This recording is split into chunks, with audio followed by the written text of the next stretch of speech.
గురుగారు ఇప్పుడు మకర రాశి గురించి తెలియజేస్తారు.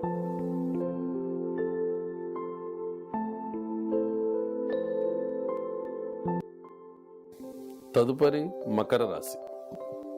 ఉత్తరాషాఢ 2, 3, 4 పాదాలు, శ్రవణం 4 పాదాలు, ధనిష్ట 2 పాదాలు ఈ రాశిలోకి వస్తాయి.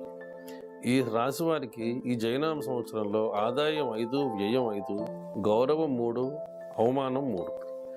మొత్తం మీద ఈ రాశి వారికి చూసుకుంటే ఈ సంవత్సరం కొంచెం మిశ్రమ ఫలితాలే కనిపిస్తున్నాయి. ఎందుకంటే గురుడు సప్తమంలోకి వచ్చి రాశిని చూసేంత వరకు కూడా 6వ ఇంట్లో ఉండి అనేక రకమైనటువంటి సమస్యలు వస్తాయి. అయితే జూన్ తర్వాత కోర్టు సంబంధించినటువంటి సమస్యలు కానీ, స్థిరాస్తి సంబంధమైనటువంటి సమస్యలు కానీ ఏవైనా ఉంటే అవన్నీ కూడా సత్వరం పరిష్కారం అయ్యి మన వైపే, ఈ రాశి వారి వైపే ఎక్కువగా సానుకూలంగా వచ్చేటటువంటి అవకాశాలు ఉన్నాయి. ఇక 11వ ఇంట్లోనూ 10వ ఇంట్లోనూ శని సంచారం కూడా ఇక్కడ వీళ్ళకి యోగ్యమైనదే. ఆ ద్వితీయాధిపతి అయినటువంటి శని తులలోనూ వృశ్చికంలోనూ సంచారం ఉన్నంత వరకు కూడా ఈ రాశి వారికి పట్టిందల్లా బంగారమే అవుతుంది.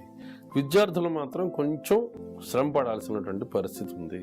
మిడిల్ వ్యాపారస్తులు అంటే మధ్యతరగతి వ్యాపారస్తులు, చిన్న సన్నకారు రైతులు వీళ్ళు మాత్రం 2వ పంటలో లాభాన్ని పొందుతారు. మిగతా రాశులతో పోలిస్తే ఈ రాశి వారికి అంత బాధాకరమైనటువంటి విషయాలు కానీ, అంత ఇబ్బంది పెట్టేటటువంటి విషయాలు కానీ ఈ సంవత్సరం ఏమీ లేవు. స్త్రీలు కూడా ఈ సంవత్సరం ఆనందంగానే జీవితాన్ని గడిపేస్తారు.